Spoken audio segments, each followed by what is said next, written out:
Hello, my dears, Dmitri with you. I present to you a new heartfelt story. Olga put off the purchase for a long time and finally managed to buy her father an apartment, working 2 jobs and saving every penny.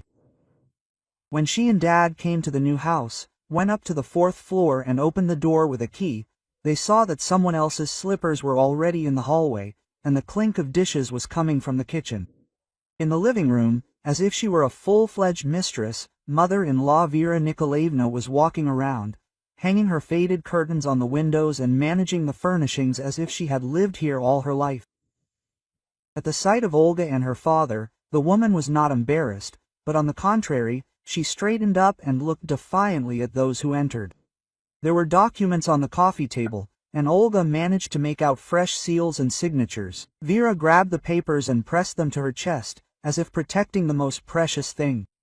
"My son promised that this apartment would be mine," she screamed, waving the documents. "But you bought it while you were married to my Maxim. So, this is jointly acquired property. And I am his mother. I raised him alone without a father. I deserve this apartment more than your dad." Olga felt the ground slipping from under her feet. She spent 3 years saving up for this 2-room apartment in a quiet area. She worked in the accounting department from morning until lunch, and in the evenings she worked as a math tutor. She denied herself new clothes, did not buy cosmetics, did not go on vacation. Quote, "Vera Nikolaevna, what are you talking about?" Her voice trembled with indignation. "I bought this apartment for Dad. He can no longer live in that communal apartment. It's damp there, and he has diabetes. Maxim knew about it. He even helped choose the area." The mother-in-law snorted and headed for the door, clearly intending to throw out the uninvited guests. Her movements were sharp, decisive. The excitement of a person who finally got what she wanted burned in her eyes. Over the years of their acquaintance, Olga had noticed more than once how Vera Nikolaevna, enviously looking at other people's apartments, complained about her 1-room apartment in an old house. Quote, "Maxim explained everything to me," the woman continued, blocking the passage. "He said that he was tired of supporting your relatives, that it was time to think about his own mother. Here are the documents. Everything has been legally re-registered. Now this is my apartment, and I ask you to leave my living space." Olga's father, who had been standing silently in the hallway until then, turned pale and grabbed the door frame. Pyotr Ivanovich was a proud man, who had worked at the factory all his life, never asking for help. Even when his wife died of cancer, he did not complain, raised his daughter alone, worked 2 shifts to give her an education. "Dad, don't worry, we'll figure everything out now." Olga took her father's arm, feeling how he was trembling. "This is some kind of misunderstanding. Maxim couldn't have done something like this without my knowledge." Vera Nikolaevna smiled triumphantly and slammed the door right in front of their noses. The sound of the lock clicking sounded like a death sentence. Olga stood for a few seconds, not believing in what was happening, then began to ring the doorbell, banging her fists.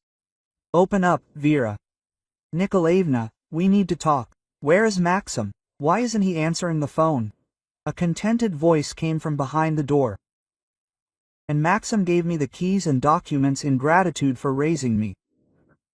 He said that I had sacrificed myself for him all my life, and now it was my turn to live in decent conditions. Don't stand by the door. The neighbors are complaining about the noise." Olga took out her phone with trembling hands and dialed her husband's number. Long beeps. Then an answering machine. She called back again, then again. The number was unavailable, as if the phone had been turned off or her contact had been blocked. In 7 years of marriage, this had never happened. Pyotr Ivanovich sank down on the step of the stairs, breathing heavily. His face acquired an unhealthy gray hue. Beads of sweat appeared on his forehead. Olga sat down next to him, hugged her father by the shoulders, feeling how his heart was beating faster hard. "Darling, you shouldn't have," he whispered. "You shouldn't have spent so much money on me. I would have lived in a communal apartment for a while longer." "It's okay. Dad, don't say that." Olga stroked his back, trying to calm him down. "You deserve a normal place to live. We'll figure this out. I'll find Maxim, I'll figure out what's going on." But her father continued to breathe heavily, and Olga realized with horror that he had forgotten to take his morning diabetes medication. In the rush of getting ready, in anticipation of moving to a new apartment, they both forgot about the pills, and stress could provoke a sharp jump in blood sugar. "Dad, where are your medications?" She rummaged through his bag, finding only handkerchiefs and documents. "He left them at home. He thought we'd go quickly and come back." Pyotr Ivanovich stood up with difficulty, holding on to the railing. "It's okay, we'll get there straight away, double dose." But Olga saw that her father was getting worse. His hands were shaking, his eyes were cloudy, his speech was slow. She helped him down and sat him in the car, trying not to show her own panic. On the way to the clinic, she tried to call Maxim again, wrote a message, but there was no answer. Questions swarmed in her head. How could he re-register the apartment without her signature? Why didn't he warn her what was happening in their family? Quote, at the clinic, the doctor on duty immediately sent Pyotr Ivanovich for a blood test. The results were catastrophic. The sugar level jumped to critical values. The doctor, an elderly woman with tired eyes, looked sternly at Olga. "Your father could have fallen into a coma." She filled out the card without looking up from her notes. At his age, such fluctuations are extremely dangerous. "What happened?" "Severe stress." Olga nodded, unable to utter a word. The doctor prescribed medication and gave detailed instructions, but the main warning sounded like a death sentence. Any shocks could be the last for an elderly diabetic. Peace, stability, and lack of anxiety are needed. When they returned home to the old communal apartment with a leaking ceiling and mold on the walls, Olga helped her father lie down and sat next to him for a long time, holding his hand. Pyotr Ivanovich fell asleep. But even in his sleep, his face remained tense, painful. She understood that tomorrow she would have to start the fight for justice, look for ways to get the apartment back, sort things out with her husband. But now the most important thing was to preserve her father's health, not to let him break down completely under the weight of the betrayal that had befallen him. In the morning, Olga woke up from an anxious premonition that squeezed her chest like a cold lump. She had been tossing and turning all night, listening to her father's breathing in the next room, and now there was a suspicious silence in the apartment. Usually, Pyotr Ivanovich got up early, rustled a newspaper in the kitchen, quietly clinked a spoon in a glass, stirring sugar in his tea. She threw on a robe and went barefoot to her father. The door to his room was ajar, and Olga immediately realized that something was wrong. Pyotr Ivanovich lay motionless. His breathing was shallow and intermittent, and his skin had acquired a waxy tint. Scattered pills were lying on the nightstand. He must have tried to reach the medicine, but he couldn't. "Daddy, Daddy, can you hear me?" Olga shook him by the shoulder, but there was no reaction. Her father's eyelids were half closed. His pupils did not react to light. She grabbed the phone and called an ambulance, then tried to bring her father back to his senses, but he was deeply unconscious. The team arrived 12 minutes later, which seemed like an eternity to Olga. The doctor, a young man with tired eyes, quickly examined the patient and shook his head. "Diabetic coma, critical condition. The clock is ticking. Immediate hospitalization and intensive care are needed." In the ambulance, Olga held her father's cold hand and prayed to all the saints she believed in and did not believe in. Pyotr Ivanovich looked so small and defenseless on the hospital gurney, not at all like the strong man who once carried her on his shoulders and taught her to ride a bike. The parameters on the monitor jumped in alarming red numbers. In intensive care, he was immediately connected to machines, given IVs, and began adjust blood sugar levels. Olga was rushing around the corridor, unable to find a place for herself, until the doctor on duty came out to her with a serious face. "Her condition is serious, but stable. The prognosis is not yet clear. We need to wait." "What could have provoked such an attack?" asked the doctor, filling out the paperwork. "Yesterday he took his medication as scheduled." Olga told about yesterday's stress, about the forgotten pills, about how her father was worried about the apartment. The doctor listened, nodding, and his face became increasingly gloomy. At such an age, the body does not forgive such shocks. Any strong excitement can become critical. She sat down on the hard hospital bench and for the first time in 24 hours allowed herself to cry. The tears flowed by themselves, washing away the remnants of hope that everything could still be fixed peacefully.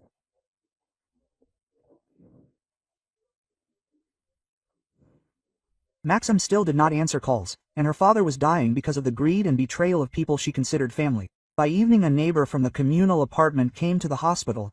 Aunt Zina brought a parcel and sat down next to Olga. The elderly woman was silent for a long time, and then carefully began to talk about what she had seen a week ago near their house. Maxim was standing at the entrance with a young beautiful woman. They were loading suitcases and boxes into the car. "I thought maybe you were going to visit relatives on vacation." Aunt Zina nervously fidgeted with the handle of her bag, but then noticed that he was only taking out his own things. And the girl was so smart, in an expensive fur coat, in heels, she kept giving orders, where to put what. Olga listened and felt how everything inside was getting cold. So Maxim was planning his departure in advance, preparing, packing things. And all this time, when she was working 2 jobs, saving money for an apartment for her father, her husband was making plans for a new life with another woman. They also went to a cafe across the street, the neighbor continued. They sat for a long time, discussed something, looked at some papers, and then his girlfriend led her to the car, like a mistress. Aunt Zina left late in the evening, and Olga remained on duty in the corridor. Although the doctors said that there would be no changes until the morning, she could not leave, leaving her father alone in this cold hospital with the smell of medicine and hopelessness. Every half hour she approached the door of the intensive care unit, trying to see something through the frosted glass. Around midnight, she decided to go home, take a shower and take things for a long stay in the hospital. The apartment greeted her with dead silence and a strange emptiness. Something had changed, but at first Olga could not understand what exactly. Then she noticed that Maxim's sneakers had disappeared from the hallway. His jacket was not hanging on the hook. His razor and toothbrush were missing from the bathroom. Half of the closet in the bedroom gaped empty. He really had taken all his things, not leaving even the smell of eau de cologne on the pillow. On the kitchen table lay a sheet of paper folded in 4 papers with a short message written in Maximov's handwriting. He reported that he had decided to divorce, that their marriage had long since outlived its usefulness, that he had the right to happiness with a woman who understood him. No apologies, no explanations about the apartment, only dry phrases about the need to divide the property. Olga reread the note several times, not believing her eyes. 7 years of marriage, common plans, dreams of children. All this fit into a few lines on a sheet of paper from a school notebook. Maxim wrote about her as a stranger with whom he accidentally had to live under the same roof. The phone rang when she was putting things for the hospital in her bag. Her mother-in-law's number appeared on the screen, and Olga almost hung up, but curiosity was stronger. Vera Nikolaevna's voice sounded triumphant with poorly concealed malice.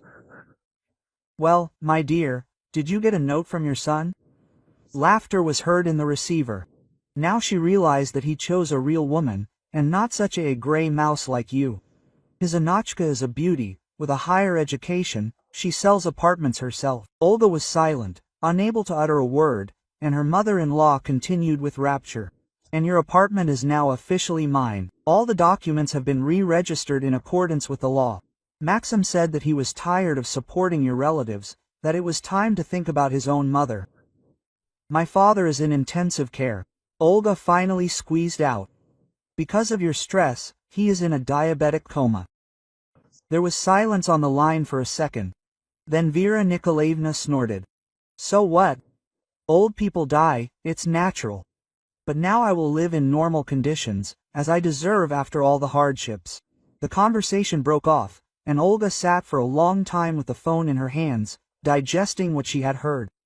"So Ina, that means, is the name of the woman who destroyed her family.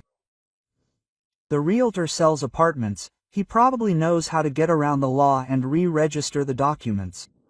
Everything was falling into places. Meeting Maxim, plans to seize the apartment, preparation for divorce. She returned to the hospital in the early morning, when the corridors were still empty, and the nurses on duty were changing IVs and checking the readings of the devices. Her father's condition remained critical, but the doctors said that the worst was probably behind her. She had to wait for him to regain consciousness and pray that there were no complications. Olga settled down on a bench near the intensive care unit, covered herself with a hospital blanket and tried to fall asleep, but sleep would not come. Scraps of yesterday's conversations were spinning in her head. The face of her triumphant mother-in-law, The empty apartment without Maxim's things. The life she had built for years collapsed in one day. And now she had to start all over again. The only thing that mattered now was her father's life. Everything else, her husband's betrayal, the lost apartment, broken dreams, receded into the background in the face of the fear of losing the most precious person. Olga clenched her fists tightly and swore to herself that she would fight for justice, but first he will get Dad back on his feet. Like this video so that YouTube understands that you are interested in video stories like this and recommends more quality stories. 3 days later, Olga hired a private detective, spending the last of her savings on the services of an inconspicuous middle-aged man named Andrei Viktorovich. She found his ad on the internet, met in a small cafe near the hospital and told her the whole story, without hiding any details. The detective listened attentively, occasionally nodding and making notes in a notebook.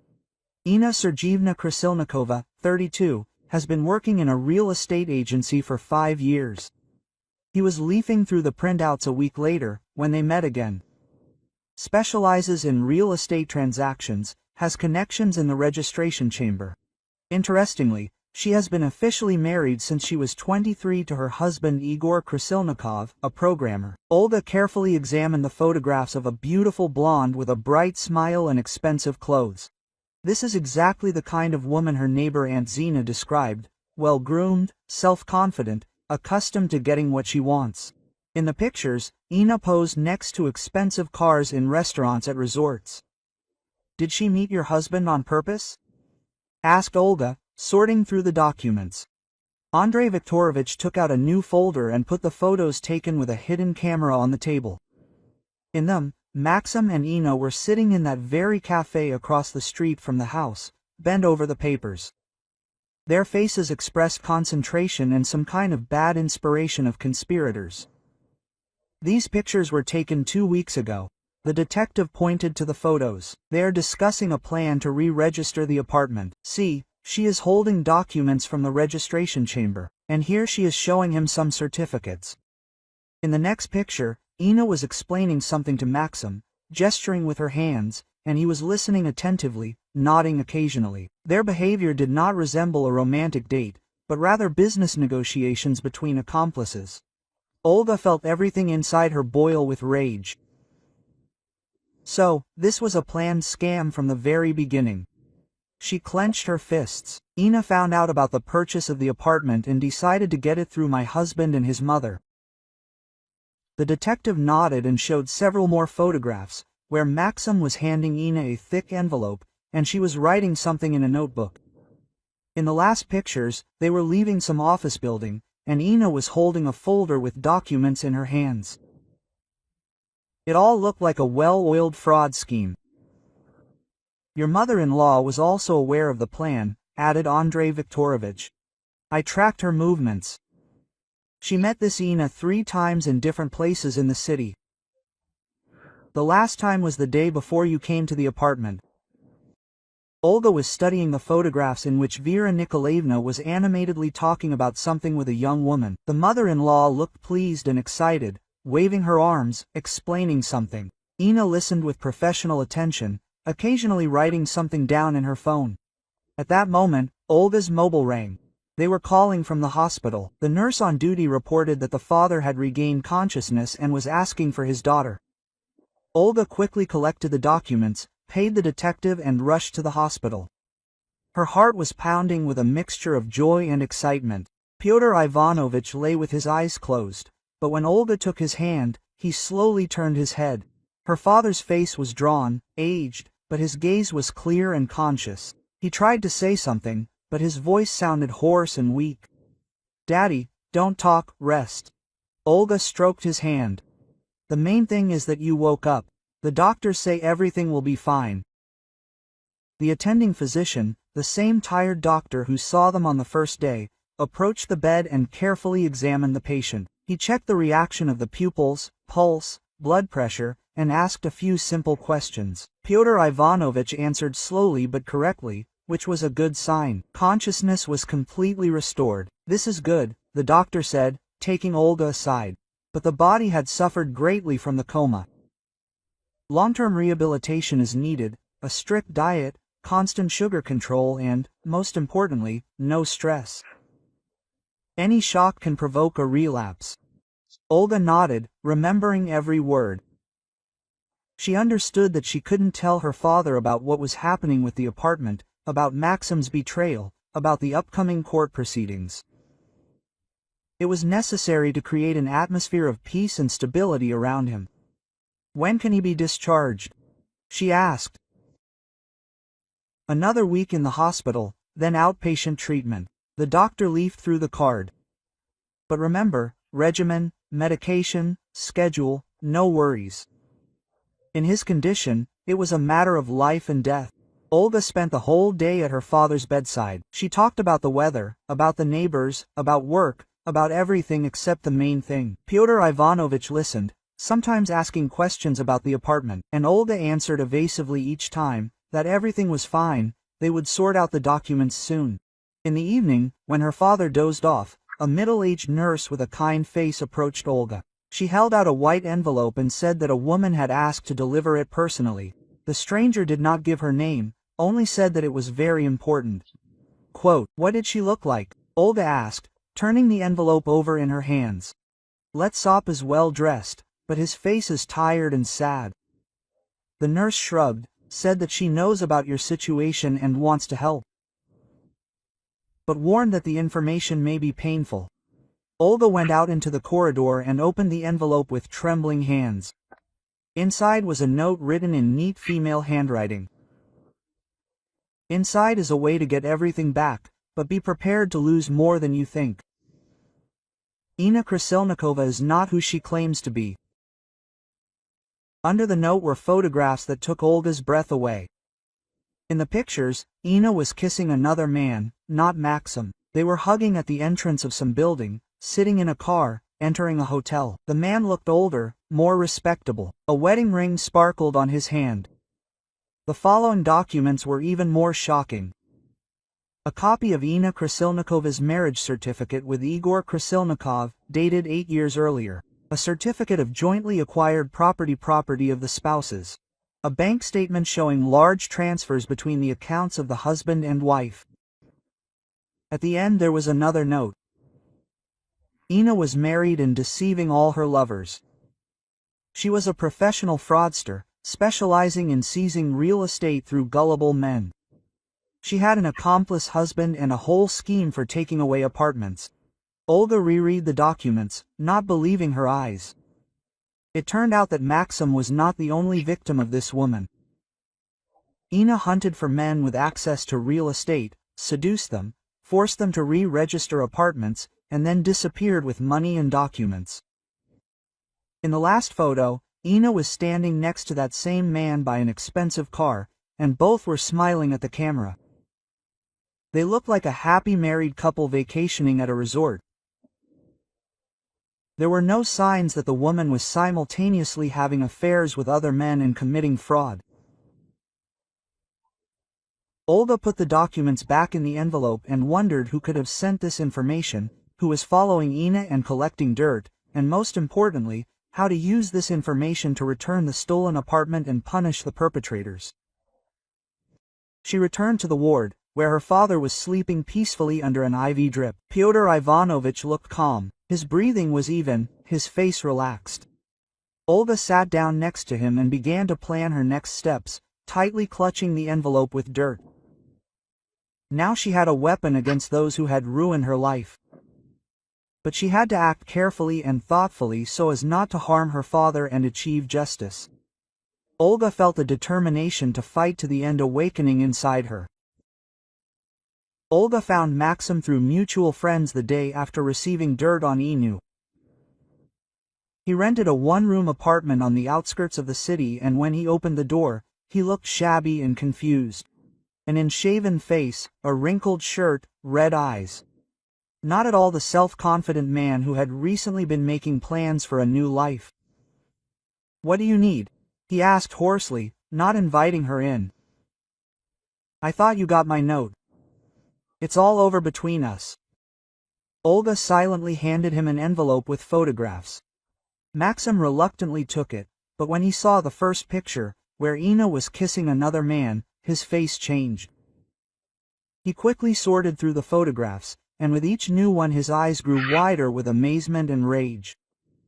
"What is this?" He shook the pictures. "Where did you get these photographs? They're fake. Read the documents." Olga pointed to Ina's marriage certificate. "Your beloved has been married for 8 years. She has an accomplice husband, and together they deceive gullible men like you." Maxim studied the documents, and his face gradually turned pale. He reread the certificates several times, checked the dates, examined the seals. When he got to the bank statements showing transfers between the Krasilnikov spouses' accounts, his hands began to tremble. "She said that, getting divorced," he muttered. "That her husband left her, that she was alone. We were planning to live together. I even looked at an apartment to buy." "What apartment?"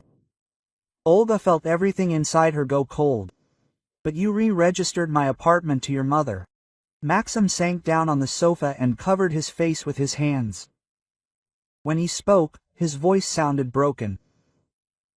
"Ina said that it was temporary, that her mother would get the apartment, and we would buy a new, bigger one for our family. She promised to help with the mortgage. She had connections at the bank."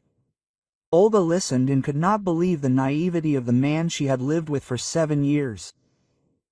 Maxim told how Ina convinced him that Olga did not value their marriage, that it was time to think about his own happiness. How she had made a plan to re-register the apartment through a deed of gift to her mother in order to avoid dividing the property during the divorce. "And she said that it would be more honest this way," he continued, "that your father would die soon anyway, and my mother deserves normal housing after all deprivation. My father is in intensive care because of your stress." Olga could hardly contain her rage. He fell into a diabetic coma when he learned about the loss of his apartment. Maxim raised his head, and something like remorse flashed in his eyes. But Olga no longer believed his emotions. There had been too many lies between them. She stood up and headed for the door, leaving him with photos and documents. "Sort things out with your fraudulent mistress yourself," she said as they parted. "And I'll get my apartment back through the courts." Maxim caught up with her at the elevator and grabbed her hand. "Olya, wait, I didn't know she was married. She deceived me, just like she deceived you. You deceived me yourself." Quote. Olga freed her hand. "Ina only took advantage of your greed and selfishness." An hour later, Maxim was standing at his mother's door, furiously pounding his fist. Vera Nikolaevna did not open the door for a long time, then she looked out through the crack and reluctantly took off the chain. She was in a dressing gown, her hair was disheveled, and there was a frightened expression on her face. "Maximka, what happened? Why are you so agitated?" "Mom, give the apartment back to Olga." He walked into the hallway without taking off his jacket. "Ina turned out to be a fraud. She is married. She has an accomplice husband. I was deceived." Vera Nikolaevna straightened up and looked at her son defiantly. "So what? The apartment is now mine. The documents are drawn up according to the law. I am not going to return anything." "Mom, you don't understand." Maxim grabbed her by the shoulders. "This is a scam. We were all used. Olga's father is in the hospital, he may die. Let him die," the woman answered coldly. "I have huddled in a one-room apartment all my life, denying myself everything for your sake. Now it's my turn to live like a human being." Maxim did not recognize his mother. Vera Nikolaevna, who had previously complained of loneliness and asked him to visit her more often, now looked at her son as a nuisance. Her eyes were filled with the fanatical gleam of a person who had finally gotten what he wanted and was not going to give it back. "If you came to persuade me to return the apartment, you wasted your time," she continued. "Ina explained to me that by law I have every right to this property. You are my son, you gave it to me voluntarily." "Ina disappeared," Maxim shouted. "She took my money and disappeared. Her phone is not answering." Quote. Vera Nikolaevna shrugged. "That's your problem. The apartment is still mine." She went to the door and opened it, clearly intending to throw her son out. Maxim stood in the middle of the hallway, not believing what was happening. The mother for whom he had destroyed the family was now throwing him out like a stranger. Quote. Mom, where will I live? I don't have money for a rented apartment. It's not my problem. Vera Nikolaevna pointed to the door. You're a grown man. Figure out your own life. And I'll finally live for myself. Maxim went out onto the landing, and the door slammed behind him with a final sound. He went down to the yard and sat down on a bench, trying to comprehend what had happened. In a few days, he had lost his wife, his lover, his money, and even his mother. Ina really wasn't answering her calls. Her real estate agency said that she had taken an indefinite leave. Meanwhile, Pyotr Ivanovitch's condition had deteriorated sharply. His temperature had risen. Tests showed the development of an infection that could cause complications with the kidney and heart. The attending physician called Olga for an urgent conversation. Quote, "An operation is needed," he said without preamble. "The infection is spreading, conservative treatment is not helping. But this expensive procedure cost about 200,000 rubles. Olga felt the ground slipping out from under her feet. She did not have that kind of money. All her savings had been spent on buying an apartment. She asked for time to think it over and started calling banks, finding out the terms of the loan. By evening it became clear that they would not give her a loan in the required amount. Her salary was too small, and there were no guarantors. The only way out was to sell the car, but even that was not enough. Olga sat in the hospital corridor and feverishly thought about where to get the missing money. Maxim appeared unexpectedly when she was talking on the phone with the car dealership. He looked even worse than in the morning. Unshaven, in wrinkled clothes with dull eyes. He approached hesitantly, as if he was afraid that she would drive him away. "Olya, I found out about your father's condition," he said quietly. "I want to help with the money for the operation." "You don't have any money," she replied, without looking up from the phone. "You said yourself that Ina took everything." Maxim hung his head. "I withdrew 300,000 from all my accounts for our future together. I gave her cash the day before yesterday. She said that I needed a down payment for the apartment." Olga slowly hung up and looked at her ex-husband. There was such hopelessness in his words that even his anger temporarily retreated. Maxim had lost everything because of his own stupidity and greed and was now paying for his actions. Quote, "Ina disappeared with all the money?" she asked. Her phone was switched off. The agency said that she quit. Maxim sat down on the bench next to her. "The apartment we were renting was empty. The neighbors said that she moved out at night with some men." Olga realized that the scammers had completed the operation and disappeared with the loot. Vera Nikolaevna kept the apartment. Maxim's money had disappeared along with the dream, and her father was dying in the hospital without the necessary operation. Justice seemed unattainable. If you like this story, subscribe to the channel so you don't miss new videos. The mysterious woman who had passed on the dirt on Ina showed up at the hospital the day after her father's operation. Olga recognized her immediately, an elegant lady of about 20 years old, with sad eyes and expensive but modest clothes. She approached Olga in the hallway and introduced herself as Marina Viktorovna, Vera Nikolaevna's former daughter-in-law. Quote, "I was married to Vera's eldest son Andrei," the woman said, sitting down next to him on the hospital bench. "He died in a car accident 5 years ago, and my mother-in-law immediately began her intrigues to take away the apartment that my husband and I bought from me." Marina explained how Vera Nikolaevna had been collecting documents for years, looking for ways to challenge the inheritance, and even trying to prove that her daughter-in-law was guilty of her son's death. The woman was forced to sell her apartment and move to another city, but she had not forgotten the insult and began collecting dirt on her mother-in-law. Quote, "When I learned about the situation with your apartment, I realized that Vera was repeating the same old schemes," Marina continued. "She had always envied other people's well-being and looked for ways to get it. Maxim was just a tool for her." Olga listened and realized that she had fallen into a well-established system. It was no coincidence that Vera Nikolaevna had agreed to Ina's plan so quickly. She had experience in taking away real estate and knew how to circumvent the law. The mother-in-law used her son's maternal feelings to achieve her goals. I have recordings of Vera's telephone conversations with different people. Marina took a voice recorder out of her bag. She discussed the plan to seize your apartment, bragged to her friends about how cleverly she had pulled it off. This is enough to initiate a criminal case. The recordings were indeed incriminating.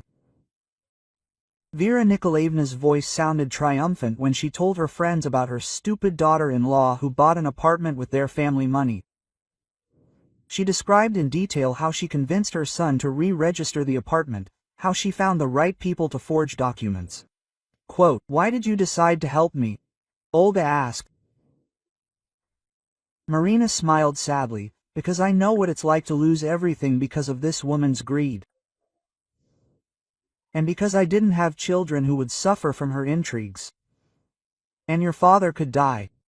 The next day, Olga filed a police report, attaching all the evidence she had collected, the detective's photographs, conversation recordings, and forged documents. The investigator carefully studied the materials and opened a criminal case under the article of fraud on an especially large scale. Vera Nikolaevna was arrested right in the disputed apartment when she was hanging new curtains and arranging furniture. The woman screamed about her rights, demanded a lawyer, accused Olga of forging documents. But the evidence was too obvious, and the testimony convincing. Quote, "I did not break anything," she screamed as the police put handcuffs on her. "My son gave me the apartment himself.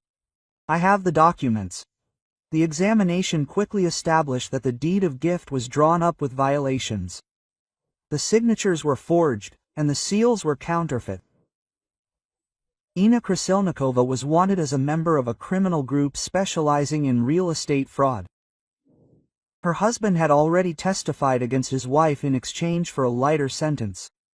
Maxim appeared in the courtroom as a witness, looking even more lost than before. He testified against his own mother, talking about how she convinced him to deceive his wife. His voice trembled when he described how Vera had been turning him against Olga for years. "Mother said that Olga did not value me, that I should think about my own family," he admitted to the judge. "She constantly complained about her apartment, envied our well-being. When Ina showed up with a plan, Mom immediately agreed." The judge made a decision quickly. The case was obvious. Vera Nikolaevna received a suspended sentence of 3 years with mandatory community service, and the apartment was returned to the legal buyer. In addition, the court ordered her to pay compensation for moral damages and reimburse legal costs. Olga filed for divorce on the same day she received the keys to the apartment. Maxim tried to talk to her, asked for forgiveness, promised to start all over again, but she looked at him as a stranger. There was too much pain and betrayal between them. Quote, "I can't forgive you," she said calmly. "You chose someone else's woman and your mother's greed instead of our family. This is your decision. Live with him." Maxim was left without money, without housing, without a family. His mother refused to communicate with him and blamed him for her arrest. Ina disappeared, taking all his savings without a trace. He was forced to get a job as a loader and rent a bed in a dormitory. Pyotr Ivanovich's operation was a success thanks to an unexpected source of funding. The police confiscated Vera's expensive jewelry and antiques, which she had bought with money from previous frauds.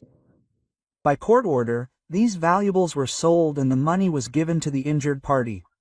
Quote, "Justice has prevailed," said the attending physician when Pyotr Ivanovich began to recover. "Your father is a strong man, he will cope. The main thing is no more shocks."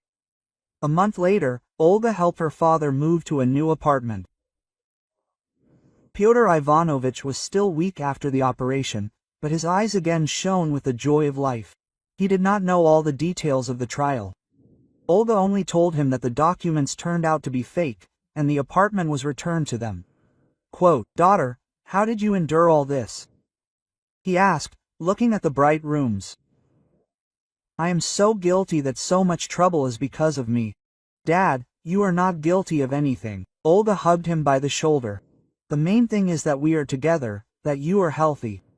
Everything else is unimportant." They had a small family dinner in honor of the housewarming. Neighbors from the old communal apartment came, Olga's colleagues from work, Marina Viktorovna with a bouquet of flowers. At the table they talked about the future, made plans, rejoiced at simple human happiness. In the evening, when the guests left, Olga washed the dishes in the new kitchen and looked out the window. In the yard, she saw a familiar figure. Maxim in an orange janitor's vest was sweeping the paths. This was his community service, as ordered by the court. He had to work 100 hours on the improvement of the area. He raised his head and saw her in the window. Their eyes met for a few seconds, and Olga saw remorse and hopelessness in his eyes. Maxim looked old, tired, broken, but she did not feel pity. His betrayal. Olga turned away from the window and went to check on her father. Pyotr Ivanovich was sleeping peacefully in his new bed. His face was calm and serene. She straightened his blanket, kissed him on the forehead and quietly left the room. Life there was starting anew, without lies, without betrayal, without people who valued money more than human relationships. Olga sat down in a chair by the window and began to plan the next day. Ahead was work, caring for her father, and a slow restoration of mental balance. Outside the window, Maxim finished cleaning and wandered to the bus stop, hunched over under the weight of his own mistakes. Olga watched him go and thought that each person chooses their own destiny. She chose honesty and love for loved ones. He chose greed and betrayal. Now everyone has reaped the fruits of their choice. I recommend listening to these two stories that you see on the screen. I am sure that you will like them, and in the comments to this video you will find a link to a selection of the best stories from all over the internet. Thanks for watching.